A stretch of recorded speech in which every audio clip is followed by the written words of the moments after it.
friends, facing our fears, laughing through the chaos and drinking some beers. So here's to the laughs, the crumbs and the cheers, all the awkward moments, and we're still here. Cause in the end we're just doing our thing. It's our crazy life, oh, one more thing.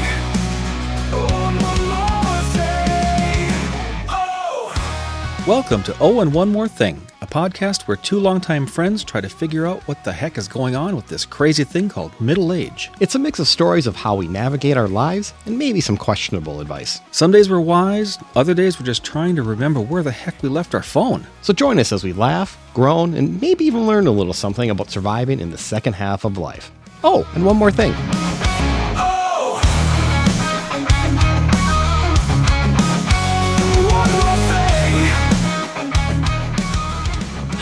I'm Brian. Welcome to Oh and One More Thing. Hi, I'm Rob. How are we doing today, Brian? I'm doing great. Had a nice busy day. It was a good day. Nice.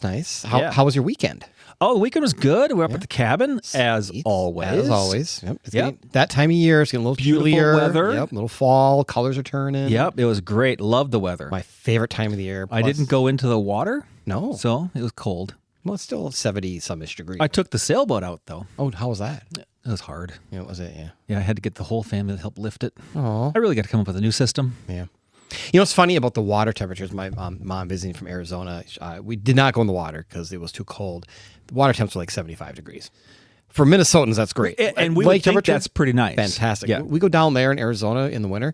The pool is pretty consistent 90 degrees. Oh, see, that's a little too warm. Right? It's like bath. You're sweating in the pool. No, I want to chill out in the pool. Right, it's hot down there. Yeah, right? That's weird. Anyway. Did you ever have one of those days where you feel like your brain is speeding down the freeway, but your mouth is stuck in traffic? That's daily, yes. Happens to me all the time. I get tongue-tied and twisted and blah, blah, blah, blah, blah, blah. Can't figure out what the frick I'm going to say. Happens. Somewhere in between my brain and my lips, it all falls apart. Yeah, it happens. The older we get, the more it seems like the English language is playing tricks on us. Yeah. Yeah. The other day I told someone I was being facetious, but instead it came out as facetious. What was that? Facetious. Sounds like a Roman emperor that told too many dad jokes. Hey, way to get the joke in here. That was Right? good. I like that. Let's get it out of the way. But it doesn't help when some really weird and crazy words are out there, like zarf, the susurrus, and bumfuzzle. Did you know those are real words? Those are not real words. Yeah, they're real words. No, They're part of the English language. No, it's not. What do they mean? Well, let's tell you. A zarf, Z-A-R-F, is the holder for the coffee cup. A hot coffee cup. So if you go into a store and you're going to get a coffee and it comes in a paper cup, that sleeve that goes around it, that is called a zarf. And if you don't believe me, look it up. It's real. That's not just called a cup sleeve thing. It's actually zarf. called a zarf. It's a zarf. Well, that changes my look on coffee altogether now. A susurrus is a soft murmur or whisper. Susurrus. Yes. We susurrus all. Susurrus. Let's use that in a sentence. Susurrus. Okay. And a bumfuzzle is to confuse or fluster. I'm clearly bumfuzzled on these three words. I am usually always bumfuzzled. Yeah. So interestingly, some of the more weird words in the English language have fascinating and unexpected origins, often revealing cultural shifts, misunderstandings, or even historical events. Should we discuss? I totally think we should. All right. I think that should be our podcast of the day. I like it. Let's start off with indubitably. Indubitably. Indubitably means without a doubt or certainly. It is a formal way of expressing strong affirmation or agreement. That's Formal. That's formal? Yeah. I never grew up thinking that was formal. Never. Well, I'd like to go on record that I'm going to butcher these words. You and me both, my friend. It is going to be one for the records book because it's not going to be good. It's going to be ugly. Let's start it off. All right. I'll give you number one. Number one, pettifogger. What's a pettifogger? Again, I'm trusting you since you wrote this episode. Well, I can only go off of this is what Google told me. Okay, so. And we all know Google AI isn't always honest. Hey, if it's on the web, it's true. Right. If it's on the web, Yes. as our listeners know, Yes. it's true. It's true. All right, so I'm going with all these are real. Pettifogger. And it's not a pedophile. Well, thank God for that. Not a pedophile. It is a lawyer who takes on trivial or disreputable cases. Really? That's what it says. That's a pettifogger? That's what it says. Isn't that almost like, I don't mean to Right. diss on the lawyers, but a lot of them? And that totally doesn't even sound like a legal term. Right. Like, how does that work? They're all like based in Latin, and that sounds like somebody made it up in the back of a Dr. Seuss book. Okay, how about this one? Okay. Cacophony Cacophony. is a harsh, discordant mix of sounds. Cacophony. I kind of like this podcast is a harsh, discordant mix of sounds. Right? I honestly think I've heard that word before, though. I think I've never, You have? never used it by any means, but I think I've heard that word before. In all your upper schooling? Yeah, right. I grew up on the other side of the tracks. So did I. Wait, which side were you on? I was on the side that wasn't considered the best. Well, me too. Oh my gosh, I'm so going to butcher all these. Callipygian. A calipigan. Callipygian. Having a well-shaped buttocks. Well, okay. Okay, so, sorry. In all the years of my 20s, I never whistled at a girl and said, nice callipygian. Nice calipigan. Ever. First of all, you probably wouldn't even have said nice buttocks. I wouldn't. I was way too shy. I never would have whistled at anybody back in the day. Or even now, I still wouldn't do it. The only time you use the word buttocks is when you're lifting weights. Yeah. You know, we should ask our friend Jeff at Coffee if you've ever, in his hammer stories, if you've ever used this word. Calipigan. Yeah. Where's my hammer? Did you see that Callipygian? Did you see that Calipigan? All right, I got the next one. Okay. Philodox, a person who loves their own opinion. I think I'm a philodox. Do you think a lot of yourself, you philodox? I do think a lot of myself, and people know it. Okay. The definition is its etymology tracks back to ancient Greek, combining the word philo, love, and doxa, opinion or glory. And the term was later adopted into Middle French as philodox before being adopted into English. Okay. All right. So I get it. Again, the word I probably would never use on a regular basis. But I don't know why and where you'd use that word. Right. You know, these all got to be words for like spelling bees. Sure, that would make a lot of sense, Right? right? Especially with the next one that you're going to give us. Yeah, next one's easy. Choir. Which I would think would be singing. Right. But it's not It's because not. English is weird. English is weird. This is choir spelled Quire. What does it mean? It means 25 sheets of paper. What? Right? Isn't that odd? Well, I know a ream Right. is 500 sheets Right. of paper. And a bundle is 1,000. Okay, I didn't know that. How much is 5,000? I don't know what that is either. A bale. A bale? Right. So how do they get choir out of I 25? have no idea. Maybe do you sing as you count your 25 sheets of paper? I suppose it was a way to measure. Probably. Yeah. Because if you're talking about a ream, it was 500, then a bundle, and then a Right. bale. Yeah. Must have been a way to measure and weight or something like that. That makes sense. It also sounds like a very like old English European type Definitely. word because All of these seem really old English. yeah. Like if I was a king in the 14th century. You are a king. And Bring me a choir. I must write my thoughts. Right?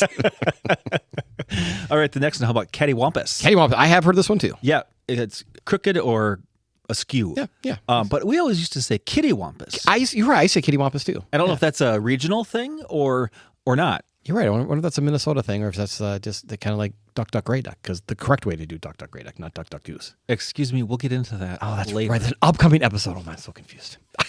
I can't believe you spoiled it. Spoiler alert. Spoiler. All right. Kittywampus.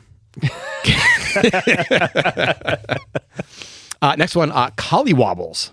What the? A collywobble? Collywobble. Stomach discomfort or anxiety. Ooh, I've got a lot of collywobbles. Yeah.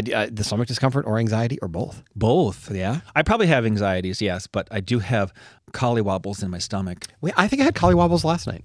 What? Did you eat something funny? So Tammy made a really, really good apple crisp. Oh, went to delicious. Went to the Arboretum Apple House this weekend, and we got the what's it called? Is the First Kiss is the new one? I think it came out like 8 years ago at the Apple. House. I don't know. I believe it's First Kiss. Okay. It's the sister of the Honey Crisp. Oh, got it. I knew they were coming out with Yeah. next to the Honeycrisp. Phenomenal, and it lasts, according to their signage, 5 months in the refrigerator. No, Like most apples, 5 months? most apples like 5-6 weeks. Right there, they said this sucker lasts 5 months, Wow. and it is so good. It is so What good. kind of chemicals are inside of I that? have no idea, but it's amazing. Love it. So. And she made an apple crisp. And Well, I don't know if that was it because last night when I was trying to fall asleep, I had a little collywobbles in my tummy. Collywobbles, yeah, not cattywampus. Not cattywampus, little collywobbles. Collywobbles in your tummy. But it was phenomenal, and I will have some more tonight, so we'll find out. We'll find out if that was it. Please report back. It could also may have been the 3 scoops of vanilla ice cream that went with it. See, you might be allergic to dairy. Maybe. Did you have any gas? Moving on. All right, rigmarole. I've heard this one too. Yep, my parents use it all the time. Really? A long, complicated, and confusing procedure or story. Okay, so I know some people who rigmarole out a story. All the time. I think you're talking to one of them. What? Is this fall into? Oh, I can't. That's the next episode. I can't talk about it. Yes, you can. No, don't. I was going to say let's fall into the Minnesota goodbye. Is that a rigmarole? We'll discuss that when we talk about Minnesota. All right. Defenstration? Defenstration. Defenestration? Oh, whatever it is. It's the act of throwing someone or something out of a window. Okay, first of all. All right, hang on, back up. Someone? Someone? Isn't that called murder? Someone? Yeah. not unless they live. It's not murder. That's true. It's just attempted murder. Wow. Okay. Defenstration. All right. Good to know. The term was coined around the time of an incident in Prague Castle in the year 1618, which became the spark that started the 30 Years' War. Well, that's interesting. Oh, they definitely threw a person out. So they threw a person out. We better name that act. Right? You've seen Braveheart. We've talked about this before. Yeah. Do you remember the scene where the king is talking to his prince's little advisor he has, and he hates the advisor guy. So he puts his arm around him and takes him over the window and such. Talks very calmly to him, and then defenstration shoves him out the window. Shoves out the window. Yes. So they use this in the movies. I'm totally gonna watch that movie in a whole different light now. Yeah, this is gonna be great. Right. Okay. How about this one? Skedaddle. Skedaddle. It's to leave or flee quickly. Yep. Obviously, I think skedaddle. We got to skedaddle. Got to skedaddle. Yeah, I don't think we use it the way it's intended. I think we tend to meander more than skedaddle. I would completely agree, but I think we're going to skedaddle to hear a word from our favorite sponsor, Spring Green. Awesome. So this week's Spring Green Minute, we're going to talk about leaves on the lawn since it is fall time. Okay, leaves on a lawn. Yeah. You've told me. Yes. Don't rake them. Well, okay, that's not 100% true. Okay, so I only hear what I want to hear. So what do you normally do with your leaves in the fall? I mulch them up into my lawn. Perfect. See, you do listen. I do listen because you told me. Yes. Don't rake them, mulch them into your lawn. Why do you do that? I don't know why. Let me tell I you do why. it because Rob told me to do it. It's actually really good compost for your turf. So as long as the leaves aren't so thick where it just bogs up your mower and you're leaving trails, it's just basically like you're that first layer of leaves that fall. If you can keep up with it, mulch them is the best way to do it. Great feed for your turf. It just turns into really good compost. Okay. It also saves from having to bag your leaves and have a big truck come away and haul them away. It's a very environmentally friendly thing to do. Yeah, because it gets so tiring having to bag up all your leaves. And so I just try to mow more often as the leaves are falling. Yep, absolutely. And sometimes you don't have a choice. Sometimes you have so many trees and you have to bag them, and that's fine. But yeah, if you can mulch them, best thing you can do. Just cut a couple trees down. Cut a couple trees down. Don't have that problem anymore. Right. Okay, so is that all we need to know about leaves in the lawn? That's it. Pretty simple. Awesome. So we're going to go back to the unusual words from the English language. Right, like discombobulate. Discombobulate? What does that mean? Another one I've kind of used once in a while. I've used it. Yeah, to confuse or unsettle. I think I've probably used it in that same tone. Yeah. I don't know. Maybe I did. Yeah, I don't think I've used it in that exact definition, but I've definitely say I feel discombobulated. Yeah, so confused. Confused. Yeah, I suppose I think I just use more common words versus the more difficult, discombobulated words. I think I'm confused on whether I've used this word before. You're discombobulated? Discombobulated. But I have used it. I can't do know believe that. we're stuck on this word. Right? How about this one? Fipple. It is not what you're thinking. That sounds inappropriate. It's the mouthpiece of a wind instrument. What? Yeah, it's if you ever played the clarinet or anything, that little reed. The thing holds a reed. Called a fipple. F-I-P-P-L-E. The little plastic part that holds the reed, that's the fipple. Well, I don't know the mouthpiece. I don't know what I never used a wind instrument. I played Blah, blah, blah. I played trombone. You did? How long did you play trombone? 6 years, 7 years. Really? Fifth grade through 12. So what is that, 7? Math is 7. So I don't know if you know this. Uh-huh. I also took up an instrument in, I don't know, 7th grade, I think it was. The accordion. The trombone. I did not know that. You didn't know that, did you? We're Boner Brother, the brothers. I don't think we should talk about Totally that. can't say that on a No, podcast. It's one do not say that. No. But okay, the difference between your 6 years, 2 weeks over here. You made it a whole 2 weeks. I made it a whole 2 weeks and I gave it up. See, the only reason I stayed in band the entire time was for the Easy A. It wasn't because I enjoyed playing. I just wanted the Easy A. And I kind of wanted to be in marching band and pep band. That's kind of fun, get into all the sporting That events. is cool, Events for though. free because it is football season. So Yeah, I always wanted to play the drums. I did too, and I got swayed away from that, which haunts me to this day. Yeah. Yeah. I was talking to younger folks this weekend, and one of the kids is going into band for the first time, and they're talking about what instruments to play. And I said, "We should totally play the drums." And apparently now, if you want to play the drums, you have to have a minimum of 2 years piano Really? because you have to learn You have to learn scales and rhythm. notes, that kind of thing. Yeah. That was surprising to me because it's just tap, tap, tippy, tap. No, you have to actually like learn music. Yeah, exactly. My daughter, who is a choir teacher, she played piano. She grew up playing piano, but she also plays percussion because they are simultaneous. They are together. Very similar. Yeah. Yeah. I didn't know that. Thought those. I know. I guess I don't know for sure, but 98% positive back in my day, you could just.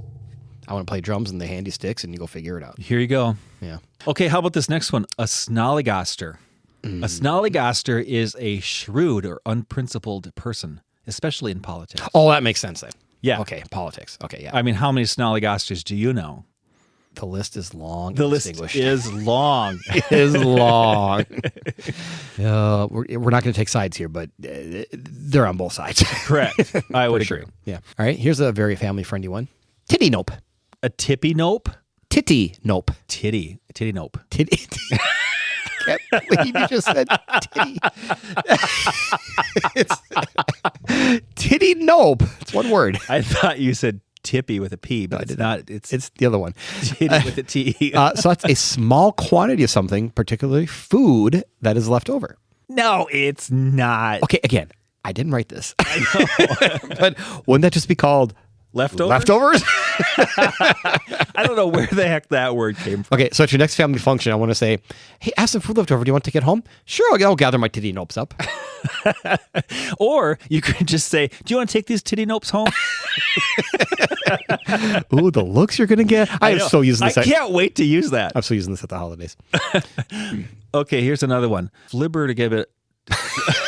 I don't know what I just said. Flibber to gibbet. Flibber to gibbet. Flibber to gibbet. Flibber to gibbet. Yeah, you get the T. Ooh, I got it right. There's a T in it. Flibber to get it. Yeah. Flibber to gibbet.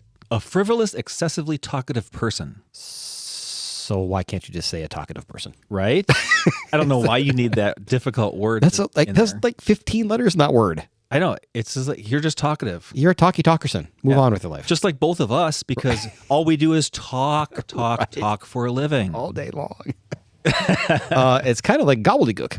Gobbledygook. Yeah. Nonsensical or technical sounding language. Oh, that is gobbledygook. Okay, so this is funny. So my mom used that word the other day, Really? and she was actually talking about something she doesn't understand. Okay. So nonsensical. She doesn't understand whatever we were trying to Right. tell her, and Right. she used the word gobbledygook. Yeah. So I grew up on that. word. Okay. Yeah. See, that sounds like a word that, I understand we're doing a podcast on midlife, but it sounds like something people older than us would use on a regular basis. Right. Yeah. Right. And proved it right because my mother used it. Yeah. Makes sense. How about, oh man, what is this word? Ultrasepidarian. Ultrasepidarian. Ultrasepidarian. Serep. So all you brainiacs out there know what I just tried to say, but it's one who speaks beyond their knowledge. Oh, kind of like this podcast. Shh. We know what we're doing. Don't lead them astray, Brian. It's kind of true, though. Kind of true. It's kind of true. Yeah. Fake it till you break it. Fake it till you make it. Oh, that too. Is that what you said? No, I said fake it till you break it. That is not what we want to do. I know. All right, next one. Womble. A womble. A queasy or uneasy feeling in the stomach. Oh, I think you had a womble last night. I think it was a womble and not what was the other one? It's not a snollygoster. That's the political one. Collywobs. Collywobbles. No, what's the throwing somebody out the window? Defenestration? No, that's not that No, one. collywobbles. Collywobbles. You I said just that already. said it. You just said it. Collywobbles. Stomach discomfort. Yes, collywobbles. No, a womble. You had a womble.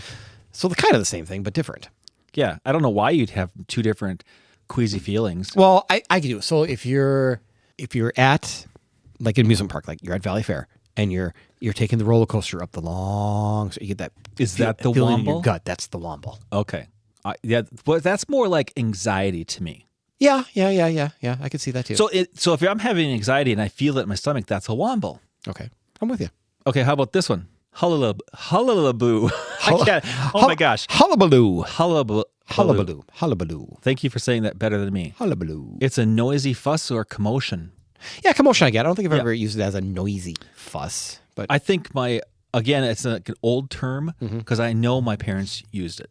do you want to know an even older term? Yes. Whippersnapper. The definition is? A young, overconfident person.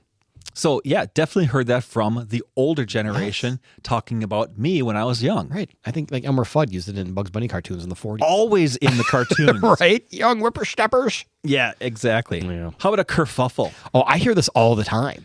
I mean, I use kerfuffle. I do too. Yeah. Totally do. Yeah, I hear this actually on a couple of the radio stations I listen to. They use this all the time. So I didn't know that, I guess you knew that there were words. Yeah. But it was just part of your normal language that a kerfuffle. But I didn't really realize there's an actual definition. Yeah. A disturbance or a fuss. Right. Makes sense. Which makes total sense because that's how we use it. Yeah. This one me. Yeah, you can do the next one. Oh my gosh. Anytime there's an X involved, I get confused. Okay, zerts. Yeah. Why does the X sound like a Z? I don't know. Well, let's consider the English language. That's true. There are words in the English language that just don't. What the hell? They don't make sense. Yeah. Zerts. Xertz. Zerts. Zerts. I would only think it would be zerts. I would think of like a breath mint. That's cert. Oh, that's right. But a zerts is to gulp something down greedily. Oh, like your apple crisp. Apple crisp flash. Your apple crisp. I definitely gulped it on greedily with the ice cream. Let's use that in a sentence. Yeah. Use zerts to the apple crisp and then felt wombly afterwards. Or collywobbled. How about a lollygag? Oh, I've used that all the time. Yeah, I've used lollygag. Yeah. It's to dawdle or be lazy. Oh, absolutely. Yeah. Yeah. Initially, lollygag carried a more playful, sometimes even suggestive meaning related to dawdling, which, again, another weird word. Right. Or fooling around or even flirting or making out. Whoa, back up. Yeah, right. I have never used lollygag But now, in our time, of course, we don't use it that way. No. But back when it became a word. But anyway, over time, the meaning shifted more towards wasting time versus the other flirting portions. Yeah. So I just can't imagine anybody like, hey, I'm gonna go Well, you can't. I'm gonna go to a movie with my girlfriend, something about And we're gonna lollygag. But you can't see that now. No. But let's say in 1910, Yeah. where it was totally different than what we'd ever experienced. Right. I can understand. Sure. Not that I know how to use it Right. or how to flirt. Yeah. Next one, yaffle. Isn't it a waffle? That's a yaffle with a Y. A Yaffle. To eat or drink noisily. Oh, sadly, my wife would agree that I yaffle all the time. Yeah. Isn't that, again, just like annoying? Yeah. I mean, I have to imagine, yes, it's annoying. I'm not annoyed by it. Of course not. Because this guy does it. I don't think we eat too noisily. Don't you? No, not really. Let's call in my wife. Amy? Just kidding. She's not here. Okay, how about this one? Okay. Malarkey. I've used malarkey a lot. All the time. Nonsense or foolish talk. Yeah, that's a bunch of malarkey. But it's not the same as Brian Malarkey. Who's that? The famous chef on Food Network. Oh, clearly famous because I've never heard of him. Yeah, well, you should watch Food Network more often. Yeah, that sounds like cooking. It's about cooking. That sounds like, no. You can learn to do it yourself. Did you not hear what I did for dinner tonight? Yeah, you burnt something. I burnt something in the air fryer. Yeah, that's hard to do, by the way. You know why? Because I'm a moron. Because cooking is not your thing. No, because, okay, here's what happened. So we have these little paper kind of liners that go into the air fryer. Yeah. So you don't make sure cleaning your air fryer a lot easier. You put the food on top of the okay. Right. Well, didn't realize when you're preheating the air fryer, like don't put the paper in before you put the food in because the paper gets sucked up into the top of the air fryer and starts on fire. I can't believe you did that. I had no idea. I'm like, my wife comes in and I'm like, honey, is this supposed to make the sound and smell like this? She comes running over. No. Starting the house on fire. Yeah. Just keep my ass out of the kitchen. I grilled burgers with fried onions, and it was delicious. I can grill. I'm a great griller. I know you're a good griller. I just can't cook. So you got to learn to cook. Yeah. All right. Go to the next one. Okay. This I one. dare you to say it. Okay. I have to research this one. I have to get the pronunciation right. So it is nudius. I'm already screwing it up. Nudius tertian. What? I said exactly. Nudius tertian. Nudiustertian. Okay, what does that mean? I've never heard it before. It is referring to the day before. The day before. I don't know, but it seems to me that if it take that long to learn how to pronounce a dumb word, like why would you ever use it? Yeah, exactly. Just go, Wouldn't it just be the day before? the day before, 2 days ago? Right? Do you need a word to say the day before? It's weird. I don't know. That's weird. I'm not a fan of that one. Nope. Yeah. How about zugzwang? Zugzwang. It's actually a chess situation where any move worsens your position. Okay. Do you play chess? I do play chess. I've never played chess. Oh my gosh, we have to teach you how to play chess. Oh God, that sounds like work. No, it's actually quite interesting. My daughter, who wants to play chess all the time, and I'm just kind of tired of playing chess because we've played it a lot, but I do play with her, and she's gradually trying to learn how to play better and better. Okay.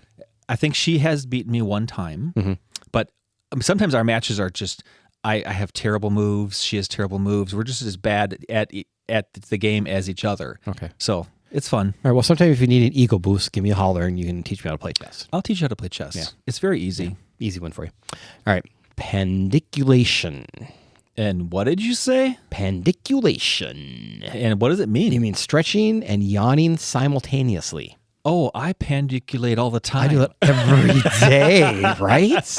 And can you say pandiculate? I'm pendiculating. Okay, that doesn't sound good at all. It sounds so inappropriate. It does. But it's not. Oh my gosh. Okay. So the English language contains many intriguing and unusual words, obviously, as we just read them to you, each with a unique origin story. These, I don't even know. Etymologies. Thank you. The words are hard for me. They are hard. These etymologies often reflect cultural evolution, historical events, or even single misunderstandings. Sorry. Let's get the words right. Simple misunderstandings like that. Right. But here are some examples for you. All right. So quarantine. Quarantine. The word comes from the Italian quaranta, meaning 40. Okay, that's Italian for 40. I didn't know. Oh, that's what it says. During the Black Death, in the 14th century, ships arriving in Venice had to wait 40 days before passengers could disembark to prevent the spread of disease, and that evolved into the word quarantine. Really? 40 days. That's how the word came about. Right. That is very interesting, by the way. Yeah, it is very interesting, and I'm pretty sure the pandemic was longer than 40 days. Because I kept using the word quarantine all the time. It was longer than 40 days. It was like a year, wasn't it? Like a year and a half. It's horrible.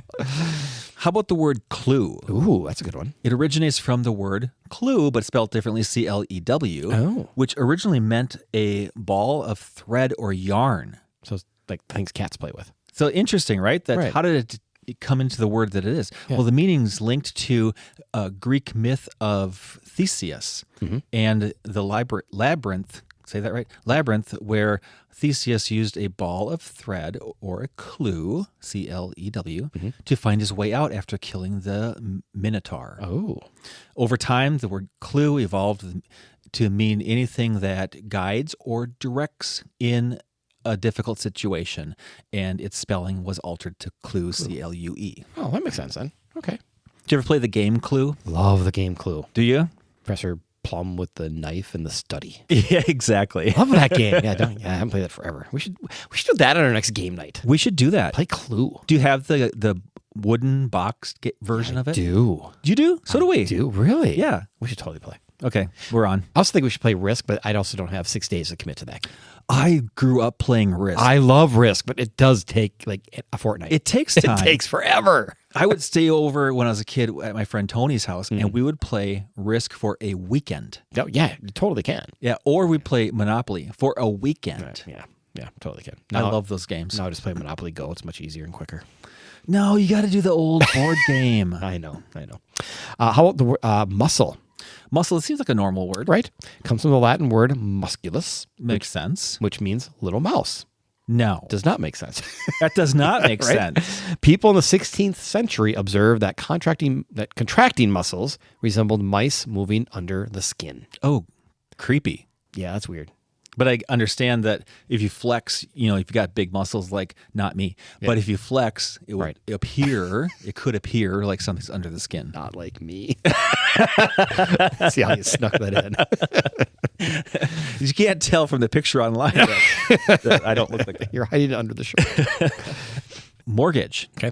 A word we use all the time, but mortgage combines the old French word mort, meaning death, and gage, meaning pledge, meaning a death pledge, which kind of makes sense. That totally makes sense. When you have to take a mortgage on your house, it's a death pledge. You're literally, is that kind of where the term you're signing your life away came Exactly. from? Must be. It has to be. It makes total sense. Makes total sense. I'm going to think of that totally different from now on. Absolutely. And I hope everybody listening also thinks of it differently. Mortgage, signing your life away. God, see how we disconnect the pieces here? It's what we do. That's what we do. We help you get from point A to point B. All right, last one on the list. Awful. Awful. Yep. So initially it meant full of awe, A-W-E. Later shifting to its more common meaning of really bad. Yeah, but when could it ever have meant full of awe? Full of awe. Full of awe and wonder. Yeah, awful. That makes sense. Awe, and you're full of it. Awful. Yeah, full of awe. Now just really bad. All right. So interesting, weird, but did you know anything about why the English language calls a group of crows a murder of crows? No, I've heard of murder of crows. Okay. But I don't know why those things exist. Okay. So as a matter of fact, I do. A group of crows is called a murder, primarily due to the historical folklore and superstitions. While the proper term for a group of crows is simply flock, the term murder is a collective noun originating from older beliefs about crows, where they were seen as harbingers of death and sometimes even judged and executed their own kind. I've heard crows can be, kind of vicious and turn on you. Right. It's kind of crazy. Yeah. Okay, how about this one? A gaggle of geese. Okay. It's specifically used when the geese are on the ground. When in flight, they're a skein of geese. Skein of I don't know how you come up with a gaggle of geese, but it's kind of fun to say. Yeah, it rhymes. Yeah, it's better than a skein of geese. Right. Nobody wants a skein of geese. What about a flamboyance of flamingos? There is no better word that can describe a group of stunningly pink birds. They're definitely stunning. How about a coalition of cheetahs? Okay. Why is it a coalition? Why is it a coalition? Well, a group of male cheetahs that live together and hunt together is a coalition. Okay. It's used to increase hunting success and defend their territory from other males. Yeah, okay, so that kind of makes sense. Okay. Well, I mean, the list goes on and on, but I think we've worn out our welcome. But I do, I have heard you have some more recent ones, which I am unaware of some of these. Yeah, there's some Shows my age. Current, more pop culture slang terms that I don't know. I've never used. Well, the only one I hear used a lot by my children is bruh. Hey, bruh. Bruh. Or when something happens, you're like, bruh. Bruh. See, to me, that's our version of dude. Do you think it is? Maybe it is. Maybe it is. I think it totally is. Yeah. I still say dude. I say dude occasionally. I don't usually like it that much, or bro. I don't like bro. I don't say bro. No. But I don't, and I will never say bruh. Bruh. It's very short. It's bruh. That's dumb. Yeah. Well, I won't say it's dumb. But How about this one? Okay. Riz. Never heard of it. It is. Wait, no, this is a current term that's like being used in the vernacular. Term. Yeah, for the younger generation. Oh my God. What would that be? The alphas. Oh my God, we're so I old. think the alphas. But it's effortless flirt or charisma. Riz. Riz. Okay. You got Riz. 100% Riz. You got Riz. All right. How about no cap? Huh? Yeah, no cap is swear. It's the truth. That's Okay. what it means. Okay. And if you say cap, that's a straight up lie. Wait, no cap is the truth. No cap is the truth. Cap is a lie. Cap is a lie. You wonder why I'm confused. Okay. All right. Now, you've heard your girls talk about girl math. What? I mean, I've heard them talk about it, but it actually means something? Well, so my daughter filled me in on what girl math is. Okay. So if you've got cash in your pocket and you buy something, it's basically free. Because the only time you actually pay for it is when you use a credit card. This is what she told me. I don't get it, but this is what she said. Oh my God. I'm going to be so street after this. You are going to be street. I didn't know any of those. And if you're mid, Yeah. you're so mid. You're painfully average. I am definitely mid then. Because You are I am mid to late is what you are. yeah, well, pushing late for sure. So, wow. How about you got drip? Man, you got drip. No. Killer style. Oh, I am so out of touch. You slay. It's okay. I heard that one. What does it mean? You rock. You look flawless. Yeah, well, okay, fine. That too. Okay, you rock. All right, you rock. All right. I think it's time to end this. Hey, on this list, guess what just came up? What? Bruh. Shocker. I know, right? Right? It's amazing. All right. As always, please follow us on the socials at Oh and One More Thing Pod on Facebook and Instagram for highlights and news on our upcoming shows. And if you have any show ideas for us or just want to give us some feedback, send us an email at ohandonemorethingpod@gmail.com. We'd love to hear from you. Plus, we also have some merchandise, shirts and caps. So send us an email or visit our social to find out more information. And they're very stylish. Everyone is wearing them. Everybody's wearing them. Everybody's wearing them. Oh, and one more thing. When your mouth fails to articulate what your brain intends during a conversation, just remember, you've bumfuzzled it. What? What is that again? To confuse. I'm confused. Bye, everyone. You know the word Q is just a Q followed by 4 silent letters? What's the point?